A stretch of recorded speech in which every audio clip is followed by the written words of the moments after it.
In the fall of 1967, readers of the Fantastic Four comic were introduced to a very unique new character. In the issue, a being known simply as Him was created by an enclave of scientists in order to purge the world and possibly the universe of all sin and evil. However, problems arose when Him only saw good and evil as black and white absolutes, including the evil lurking in the hearts of his creators. This led Him to kill his creators and withdraw into a cocoon to gather energy and become a greater being. Basically, the character of Him was Jack Kirby's critique on Ayn Rand's objectivist philosophy, which fellow Marvel artist Steve Ditko was already a pretty devout follower of. Also, yes, I am aware that Steve Ditko just passed away recently. The being, who would eventually come to be known as Adam Warlock, would return in the summer of 1969 for a 2-issue appearance in The Mighty Thor. Okay, yes, I am aware that he doesn't technically get the name of Adam Warlock until the adventures we're covering today, but the fact of the matter is, the more I keep using the Him as a name, the less and less the gravitas there is. In the story, Warlock squared off with the God of Thunder after the genetically engineered being took Lady Sif hostage. At the end, Warlock's energy was drained to the point that he was forced to return to his cocoon and fly back into outer space. In 1972, the musical Jesus Christ Superstar inspired Marvel editor-in-chief Roy Thomas to try a take on a messianic character, and it seemed that Adam Warlock fit the bill. And today, we're covering the first 13 archived stories of Adam Warlock's adventures, starting with the first 2 issues of the Marvel Premiere Anthology comic. This is the Marvel Masterworks Warlock, Volume 1. A large asteroid makes its way through outer space until slowly coming to a stop inside the orbit of Mars. In reality, this is the ship of the High Evolutionary. Inside, he begins making a log entry as he gauges onto his former homeworld, Earth. The High Evolutionary began life as Herbert Wyndham, a genetic biologist who experimented with evolution through genetic manipulation. Eventually, in order to pursue his experiments, Wyndham relocated to Vundagore Mountain, located in the Balkan country of Transnia. There, he created a group of anthropomorphized super animals called New Men. However, when trying to evolve a red wolf, he inadvertently created a creature called the Man-Beast, who soon led the New Men in a revolt against the High Evolutionary. The mighty Thor came to Herbert Wyndham's aid, and eventually the High Evolutionary fled into space. Later, the High Evolutionary attempted to involve Bruce Banner, the Incredible Hulk, into a higher form of creature. However, he wound up evolving himself instead. Now, yes, I am aware that the High Evolutionary has also played an important role in the origins of characters like Quicksilver, the Scarlet Witch, and the Jessica Drew Spider-Woman, but we really don't have time to get into that right now. The Evolutionary's blogging gets interrupted by his ship scanners picking up a strange object, what appears to be a large cocoon. Wyndham brings it aboard and begins to investigate. It's then that the cocoon's resident, Warlock, contacts the Evolutionary via his computer. Warlock recounts his origins and previous encounters with Thor, while the Evolutionary recounts his dealings with the Man-Beast and his new plan. The High Evolutionary has acquired a small piece of the Earth's crust and begun developing it. The planet will come to be called Counter-Earth, and will occupy the opposite side of the Sun in terms of rotation of the planet Earth. Here, the High Evolutionary intends to create a planet free of the hatred that infected his New Men. The High Evolutionary places the piece of the Earth into orbit and begins using his genetic acceleration equipment on it. As Counter-Earth begins to take form, a third entity watches on from afar, the Man-Beast. I should point out that after the Hulk adventure, the High Evolutionary and the Man-Beast both were traveling the cosmos in separate rocket ships. The strain of Counter-Earth's creation proves to be too much for the Evolutionary and he passes out. It's then that the Man-Beast makes his move. He breaks into the ship and makes his way to the acceleration chamber. He takes the controls and begins introducing the one thing the Evolutionary never intended: hate. Counter-Earth begins evolving in a pattern similar as Earth. It's then that the Man-Beast makes one final tweak to make sure that no superpowered beings appear on Counter-Earth. It's then that the High Evolutionary comes to and begins fighting the Man-Beast and his forces. Warlock looks on as the number game begins to catch up to the Evolutionary. Finally, it proves too much for Warlock, and he bursts out of his cocoon. He takes down a few of the Man-Beast's followers, but the group soon vanishes, leaving Warlock and the Evolutionary. Knowing that Counter-Earth is tainted by hatred, the High Evolutionary finds no other choice but to destroy his dream once more. However, Warlock disagrees. He senses good in Counter-Earth and knows that it can flourish. He strikes a deal with the High Evolutionary to allow him to travel to the Counter-Earth and provide a shining example to its inhabitants. Before heading to Counter-Earth, the High Evolutionary places a green gem in the forehead of him and bestows upon him the name of Warlock. Warlock arrives on Counter-Earth, but the trauma of the gem being placed in his head scrambles his memory. He only recalls his name. He's discovered by a group of 4 teenagers who take him to a nearby barn to cool off. The 4 runaway teenagers are David Carter, son of a prominent senator, Jason Gray, son of a wealthy munitions manufacturer, and twin siblings Edward and Ellie Roberts, whose father is a high-ranking general in the military. Obviously, these kind of hippie kids clash with the ideals of their very much of the system parents. Ellie bestows the first name of Adam on Warlock as David and Jason begin arguing over whether or not this newcomer is on their side. Warlock starts to recall what brought him to Counter-Earth, but holds back on telling the teens as it might be too much for them to handle. Meanwhile, Man-Beast has tracked down Warlock and dispatched an evolved rat named Rodan to... Not that Rodan.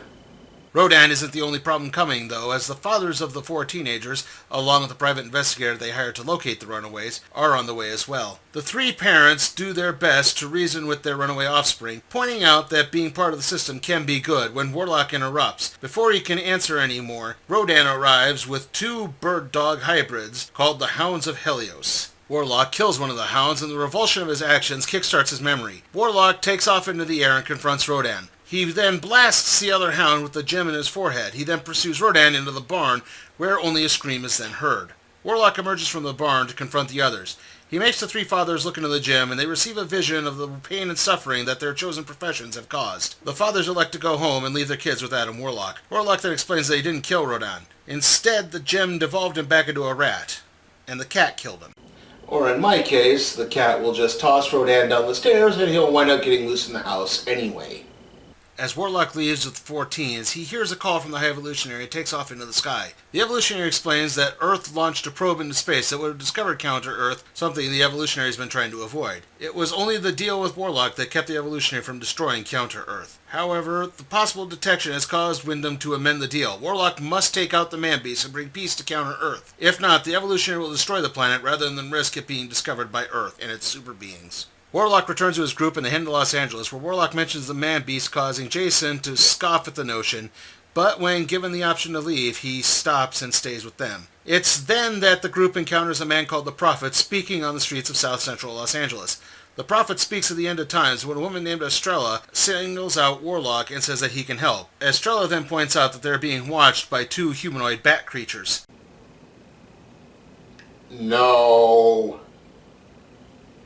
The 2 bats attack, with Dave protecting the Prophet and Warlock taking on the attackers. Just when he gets the upper hand, the 2 bats vanish. The Prophet then receives a vision of the Man-Beast and his forces hiding out in the sewers.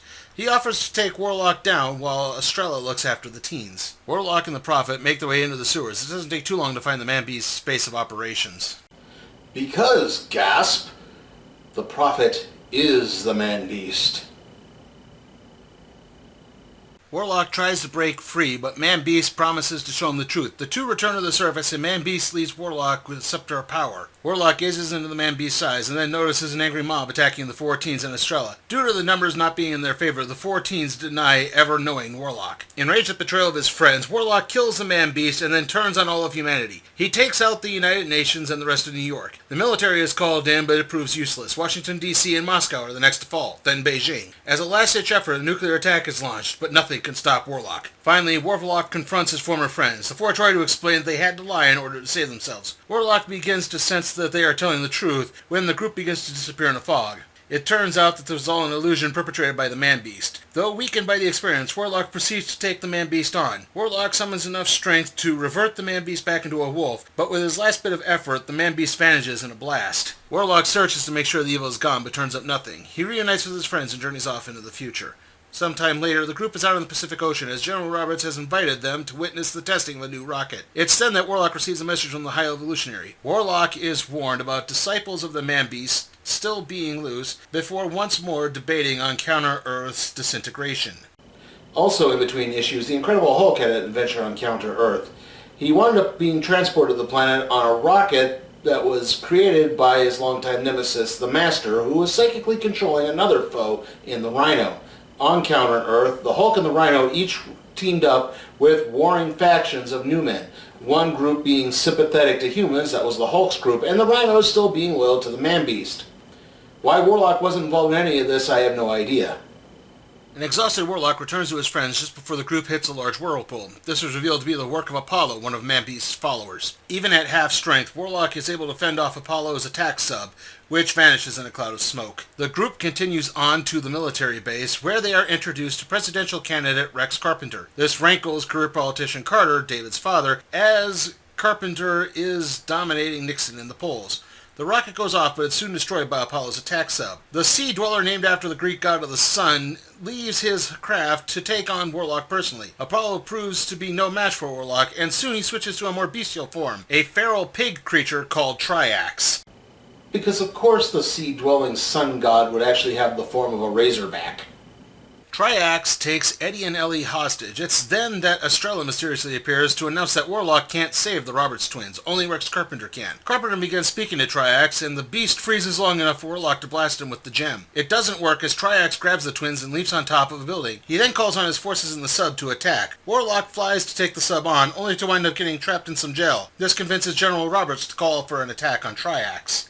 Warlock breaks free of the gel as the sub launches 2 heat-seeking missiles. He manages to guide the missiles back to the sub, destroying it once and for all. As this happens, the several jets launch an attack on Triax. In response, Triax grabs Eddie and tosses him over the edge. Eddie calls out for Warlock as the hero races to save him, but it's not fast enough as Eddie slips through Adam's fingers and falls to his death. Realizing that his stupid attack killed his son, General Roberts tells Warlock to save Eddie. Warlock attacks Triax, ultimately ripping off the villain's flight harness, and as a result, Triax falls to his death. Warlock then picks Ellie up and consoles her as he returns her to General Roberts and Eddie's body. Okay, it's time to address the gem that's been implanted into Adam Warlock's head. It is the Soul Gem, and it's one of the Infinity Gems. And yeah, I know the movies call them stones, but technically in the comics they're gems. So yeah, Adam Warlock does wind up playing a major role in many Marvel cosmic stories down the line. After Eddie's funeral, a distraught Warlock retreats to his cocoon for many months. In that time, Rex Carpenter wins the presidency in a landslide. When Warlock emerges, it's the news that the area he's in is a test zone for 2 underground nuclear tests. Meanwhile, one scientist has realized the problem with the tests. They may upset the San Andreas Fault, causing a catastrophic seismic damage to the Pacific coastline. This leaves Professor Victor Von Doom wishing his good friend Reed Richards was in town. Yes, there are actually versions of Dr. Doom and Mr. Fantastic on Counter-Earth, just with a difference. Instead of getting superpowers when the cosmic radiation hit them, most of the Fantastic Four were actually killed off, except for Reed, who lived, and Sue, who's in a coma. Also, Dr. Doom never blamed Reed for the accident that caused him to become disfigured. And because of the ban against superpowered creatures living on the planet created by the Man-Beast, he never learned the mystical arts that allowed him to take over the country of Latveria.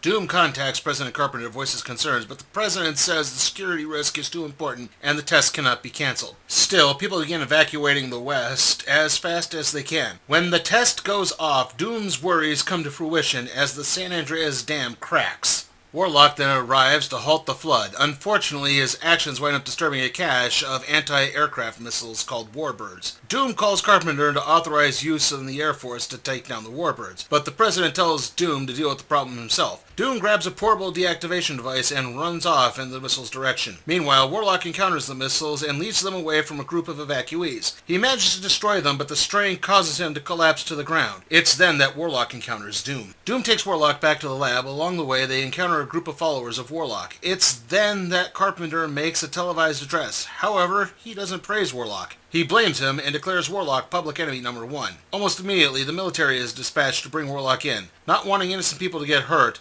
Warlock tells everyone to back away, but denies surrendering. Warlock leads the soldiers away as Doom makes an irate call to President Carpenter. Carpenter tells Doom to stop abusing the hotline and hangs up. The president decides to resort to more drastic measures and places a call to Reed Richards. And here we have a bit of a plot hole. See, instead of all the Fantastic Four getting powers, only Reed Richards did, and it causes him to turn into a Hulk-like creature called the Brute whenever he gets upset. Which doesn't make any sense because didn't the Man-Beast's actions prevent the creation of superpower beings on Counter-Earth? Meanwhile, Warlock winds up encountering Estrella. She has a plan to help Warlock and set up a meeting with General Roberts and other high-ranking officials who don't trust President Carpenter, and it's at a cabin located outside of San Francisco. I believe Mystery Science Theater 3000 came up with the perfect response for this.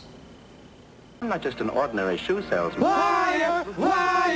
Estrella even admits to herself that this is a setup as she lends Warlock a disguise and the two head into San Francisco. However, the Brute appears on the Golden Gate Bridge. Warlock leaps into battle and the two begin fighting. The Brute even tears the bridge's suspension cables apart, forcing Adam Warlock to work on saving more people. Warlock and the Brute then tumble into the bay, where Warlock eventually devolves the Brute back into Reed Richards. He pulls Richards to safety, but is forced to abandon him when the military shows up. Warlock then flies to the cabin the supposed meeting is supposed to occur. There he finds Doom and informs the professor about Reed Richards. It's then that an injured Jason Gray stumbles into the cabin to inform Doom and Warlock that the others were arrested. Warlock leaves Jason in Doom's care and takes off to rescue the others. It turns out that the mob has gathered outside the police station, and the group is being held for their own protection. The mob is quelled by President Manbeast, who realized his mistake when Warlock repaired the bridge and rescinds the order to bring him in. But President Carpenter hasn't suddenly turned good, though. In fact, he abducted Reed Richards and turned him back into the Brute. Yeah, if you haven't figured it out that the Man-Beast, or at least his soul, is somehow possessing the body of President Carpenter, you're in for a bit of a shock down the line. Warlock is reunited with David and Ellie as Estrella pops back up. She explains that she found out the cabin was a trap that she set up and tried to warn everyone. Meanwhile, the Brute makes his way to Doom's lab, where the professor finishes work on a machine meant to tap the power of the planet's core. Doom is quickly overpowered, and the Brute sends the machine tunneling through the Earth's crust. Doom manages to get word to Warlock and the others, who then follow Warlock into the tunnel left by the machine. They find the Brute using the core to feed. The two begin fighting as Doom boards his tunneler. Doom reverses the polarity of the neutron flow, which drains energy from the Brute and causes Warlock to revert him back to Reed Richards. Unfortunately, the feedback proves to be too much, and the tunneler explodes with Doom on board. After returning to the surface, Warlock builds a monument to Professor Victor Von Doom. Adam Warlock's recent actions have won over most of the populace, much to the chagrin of Rex Manbeast. He convenes a meeting of his security council to deal with the Warlock problem. Outside, a group of pro-Warlock protesters are attacked by 3 large monsters. Except when the police arrive, they just see the hippies rioting. Back with Warlock, he, Jason, David, and Ellie plot their next course of action when Estrella rushes into the cabin with news about the riot in D.C. Estrella pleads with Warlock not to go, and she finally confesses her previous deceptions and admits that this is all a plot by her brother, Rex Carpenter. As this is happening, the High Evolutionary dispatches a humanoid recording machine called Memorax to document Adam Warlock's progress on Counter-Earth. Is it real, or is it Memorax? Back in D.C., Man-Beast Carpenter prepares to go and negotiate with the protesters, hoping that it will win over their support. Just as he starts his speechifying, Warlock arrives to take on the monsters that only he and his followers see. Just when it appears he has the upper hand, Warlock is hit with a psychic blast that shows him the evils not only of Counter-Earth, but of the whole universe. Warlock attacks with his soul gem, only to suddenly find himself in the Oval Office with President Carpenter. The monsters then reveal that they are aligned with Carpenter and Estrella. It's then that Carpenter reveals his true form as the Man-Beast. And this technically ends the Warlock series, as it was cancelled with issue 8. But the story isn't over. It would actually continue on in a 3-issue storyline in the Incredible Hulk comic about a year or so later. Now, in the previous issue leading into this, the Hulk was sent into space from the lunar city of Adelon by the Inhumans, which is funny if you remember the events of World War Hulk, because Black Bolt, the leader of the Inhumans, tried a similar tactic early on, and it came back to bite him on his you-know-what. Also, Glenn Talbot, husband of Betty Ross, was kidnapped and abducted into the Soviet Union or something, but it's not Warlock related, so we're not really going to cover it.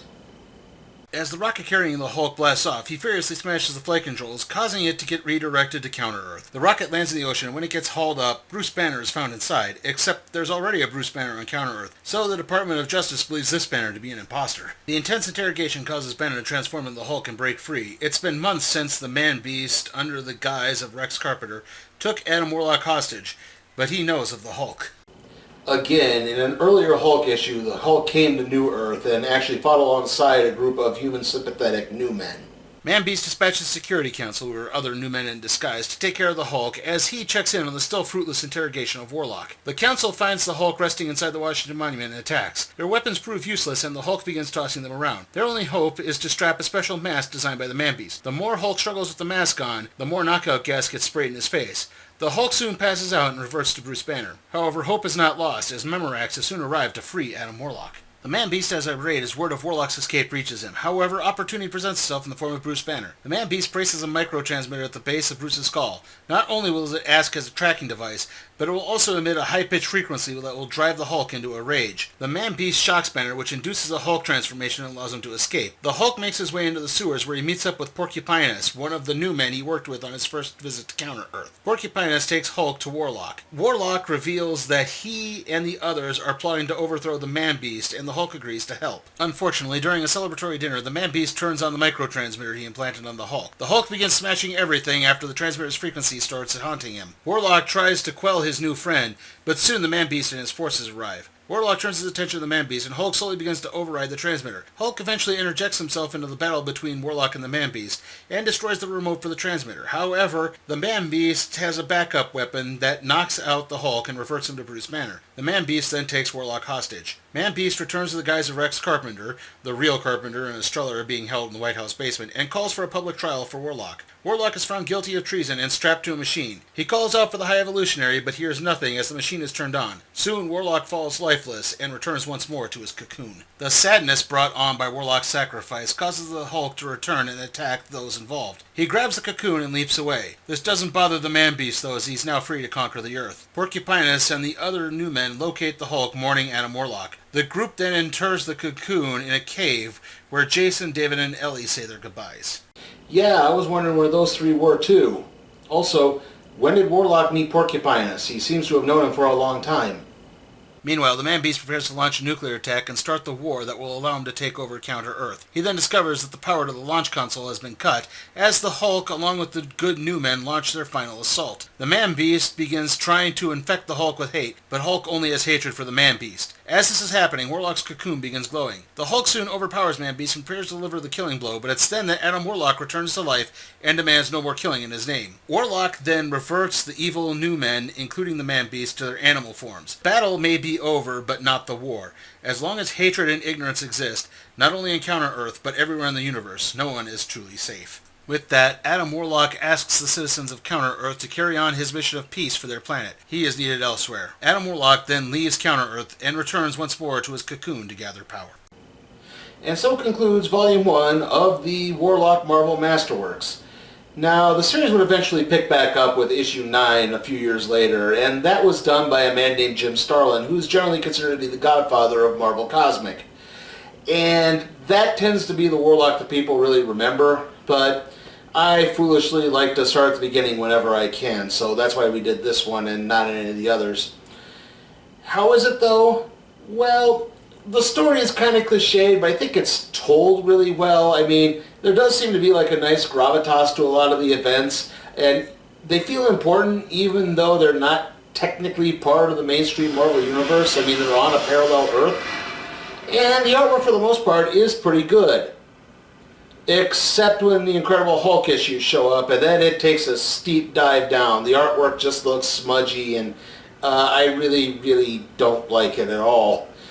Also, I would have actually liked it if the issues with the Hulk's first visit to Counter-Earth were involved as well. I mean, it kind of felt like they were missing a little bit. I mean, they're alluded to, but again, it's like, if you're reading this, you don't know that, like, who's this Porcupinus guy? Oh, you get this kind of message that he worked with the Hulk, but you don't exactly know when that was. Also, the characters of Jason, David, and Ellie really feel kind of superfluous. I mean, and Estrella as well. I mean, they appear, they talk for a bit, and then they just vanish. They don't really add anything to the story at all. Also, there's a lot of recaps in this. I mean, there are 3 or 4 pages of recaps in some of these issues, and that's way too much. I mean, I'm all for acknowledging that any comic could be someone's first and they need to know what's going on, but you can do that within a page. You don't need to take 3 or 4 pages to do that. And the storytelling does get a little repetitive as well. I mean, those first few issues where Warlock is constantly bouncing back and forth with the High Evolutionary, who's constantly wondering if I should just destroy Counter-Earth, yeah, that gets tired real quick, and I am glad that doesn't really happen in a lot of the later issues. So, yeah, I mean, if you're kind of interested in the idea of Adam Warlock and want to see the beginnings, pick up Volume 2. Leave this one alone, unless you're really interested in it. I'm going to give the Marvel Masterworks Warlock Volume 1 a D. And with that, let's see what we're doing next time on the Random Trade Review.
Remember, you can help support my work at patreon.com/sleepytimeforcatproductions, where you can request a trade be placed in the randomizer, aka the cardboard box.